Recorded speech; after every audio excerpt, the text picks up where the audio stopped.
বোৱাৰীগৰাকীৰ মৃত্যুৰ পিছত পিতৃ পৰিয়ালে নগদ প্ৰায় ৫ লাখ টকাৰ লগতে সোণৰ অলংকাৰ লুটি নিয়াৰ অভিযোগ উত্থাপন কৰিছে এতিয়া স্বামীৰ পৰিয়ালে উল্লেখযোগ্য যে পৰকীয়া প্ৰেমৰ বাবে বোৱাৰীগৰাকীয়ে আত্মহত্যা কৰিছিল বুলি ইতিমধ্যে স্বামী গৃহৰ লোকে এই কথা উত্থাপন কৰিছে স্বামী পৰিয়ালে হত্যা কৰাৰ অভিযোগ তুলিছিল বোৱাৰীগৰাকীৰ পিতৃৰ পৰিয়ালে আমি জনাইছো হাজোতে এক উত্তপ্ত পৰিস্থিতিৰ সৃষ্টি হৈছে এগৰাকী বোৱাৰীৰ এক ৰহস্যজনক মৃত্যু কেন্দ্ৰ কৰি হাজোত এই পৰিৱেশৰ সৃষ্টি হোৱা দেখিবলৈ পোৱা গৈছে কিয়নো বোৱাৰীগৰাকীৰ পৰিয়ালৰ লোকে স্বামী গৃহত লুটপাট চলোৱাৰ অভিযোগ উত্থাপন কৰিছে এতিয়া পৰিয়ালৰ লোকে বোৱাৰীগৰাকীৰ মৃত্যুৰ পিছতে পিতৃ পৰিয়ালে নগদ প্ৰায় ৫ লাখ টকাৰ লগতে সোণৰ অলংকাৰ লুটি নিয়াৰ অভিযোগ উত্থাপন কৰিছে উল্লেখযোগ্য যে পৰকীয়া প্ৰেমৰ বাবে বোৱাৰীগৰাকীয়ে আত্মহত্যা কৰিছিল বুলি ইতিমধ্যে অভিযোগ উত্থাপন কৰিছে এতিয়া স্বামী গৃহৰ লোকে এই সন্দৰ্ভত হাজোৰ সংবাদদাতা বিশ্বজিৎ দাসৰ সৈতে আমি ফোনযোগে সংযুক্ত হৈছো যেহেতুকে দেখিবলৈ পোৱা গৈছিল যে বোৱাৰীগৰাকীৰ মৃত্যু কেন্দ্ৰ কৰি এক উত্তপ্ত পৰিস্থিতিৰ সৃষ্টি হৈছে কিন্তু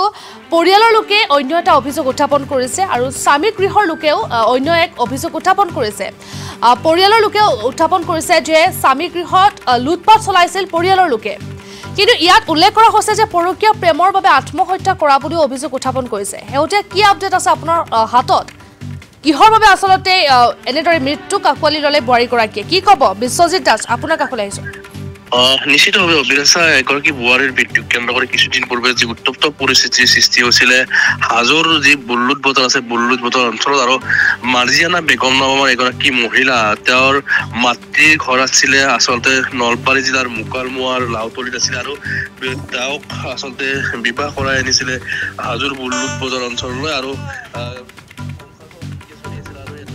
সন্তানৰ মাতৃগৰাকীয়ে যোৱা কিছুদিন পূৰ্বে তেওঁ ভিডিঅ' কল কৰি আচলতে অবৈধ প্ৰেমৰ বাবে অবৈধ প্ৰেমিকৰ সৈতে ভিডিঅ' কল কৰি আচলতে তেওঁ মৃত্যুক সাৱটি লৈছিল আৰু সেই দৃশ্য আচলতে তেওঁৰ যিটো মোবাইল সেই মোবাইল ফোনত বন্দী হৈছিল আৰু তাৰ পিছতে এই ঘটনাৰ পিছতে বোৱাৰীগৰাকীৰ আত্মহত্যাৰ পিছতে আচলতে সমগ্ৰ বিষয়টো এক উত্তপ্ত পৰিস্থিতিৰ সৃষ্টি হৈছিল আৰু বোৱাৰীগৰাকীৰ যি পিতৃ পৰিয়াল অৰ্থাৎ মাতৃ পৰিয়াল আৰু এই মাতৃ পৰিয়ালে বোৱাৰীগৰাকীৰ শহুৰেকৰ পৰিয়ালৰ ওপৰত অভিযোগ আনিছিল যে তেওঁলোকে হত্যা কৰিছিল বুলি অভিযোগ আনিছিল আৰু ইয়াৰ পিছতে এক উত্তপ্ত পৰিস্থিতিৰ সৃষ্টি কৰিছিল তেওঁলোকৰ ঘৰত মাতৃ পৰিয়ালৰ মাৰ্জিয়ানা বেগমৰ যি পিতৃ আৰু মাতৃৰ পৰিয়ালৰ লোক আহি মাৰ্জিয়ানা বেগমৰ স্বামী গৃহত উত্তপ্ত পৰিস্থিতিৰ সৃষ্টি কৰিছিল আৰু সন্ধিয়াৰ ভাগত আৰু ইমানেই উত্তপ্ত পৰিস্থিতিৰ সৃষ্টি হৈছিল যে আৰক্ষীয়ে তাত পৰিস্থিতি নিয়ন্ত্ৰণ কৰিবলগীয়া পৰিস্থিতিৰ সৃষ্টি হৈছিল আৰু সেই সুযোগ গ্ৰহণ কৰিছিল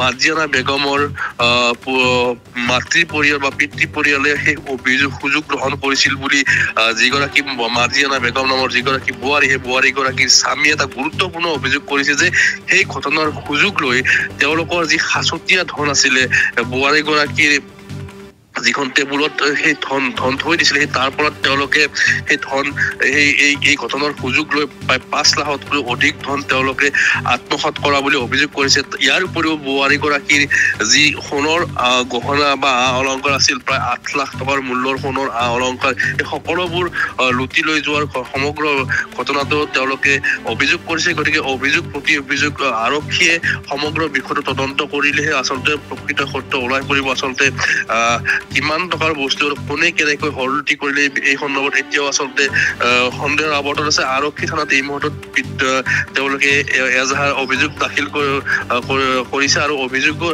আৰক্ষী সমগ্ৰ বিষয়টো তদন্ত কৰাৰ পিছত কেনেধৰণৰ তথ্য পায় সেয়া কিন্তু আটাইতকৈ গুৰুত্বপূৰ্ণ বিষয় হিচাপে বিবেচিত হ'ব কিন্তু যিয়ে নহওক যিগৰাকী বোৱাৰী মাৰ্জিয়ানা বেগম নামৰ যিগৰাকী বোৱাৰীৰ মৃত্যু কেন্দ্ৰ কৰি উত্তপ্ত পৰিস্থিতিৰ সৃষ্টি হৈছিল সেই বোৱাৰীগৰাকী আচলতে অবৈধ প্ৰেমৰ কাৰণে যে আত্মহত্যা কৰিছিল সেই কথাটো নিশ্চিত কাৰণ কিয় তেওঁ যি সময়ত তেওঁ আত্মহত্যা কৰিছিল সেই সময়ত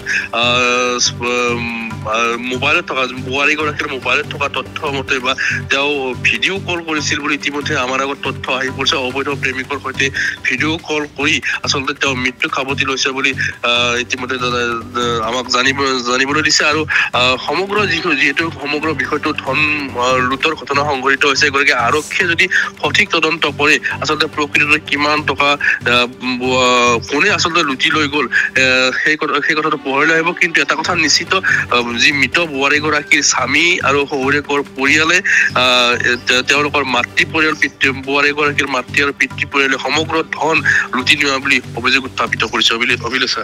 নিশ্চয়কৈ এতিয়া এগৰাকী বোৱাৰীৰ মৃত্যুক এক ৰহস্যৰ আৱৰ্তত সোমাই পৰিছে সমগ্ৰ বিষয়টো আৰু আপুনি জনোৱা মতে যে পৰৱৰ্তী সময়ত আৰক্ষীৰ সঠিক সিদ্ধান্তৰ পাছতহে লক্ষণীয় হ'ব যে প্ৰকৃততে কিহৰ বাবে বোৱাৰীগৰাকীৰ মৃত্যুবৰণ কৰিছে। এই মুহূৰ্তত আপোনাক ধন্যবাদ জ্ঞাপন কৰিছোঁ বিশ্বজিৎ দাস।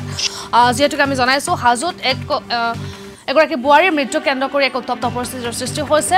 ইতিমধ্যে স্বামীৰ পৰিয়ালে বহু অভিযোগ উত্থাপন কৰিছে যে পিতৃগৃহৰ লোকে লুটপাট চলোৱাৰ অভিযোগ উত্থাপন কৰিছে স্বামী পৰিয়ালে। যিহেতু বোৱাৰীগৰাকীৰ মৃত্যুৰ পিছতে পিতৃ পৰিয়ালে নগদ প্ৰায় ৫ লাখ টকাৰ লগতেই সোণৰ অলংকাৰ লুটি নিয়াৰ অভিযোগ উত্থাপন কৰিছে ইতিমধ্যে স্বামী গৃহৰ লোকে।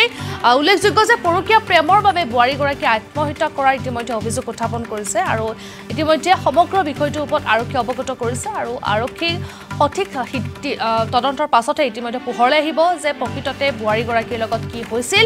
এয়া হয়তো পৰৱৰ্তী পৰ্যায়তে গম পোৱা যাব।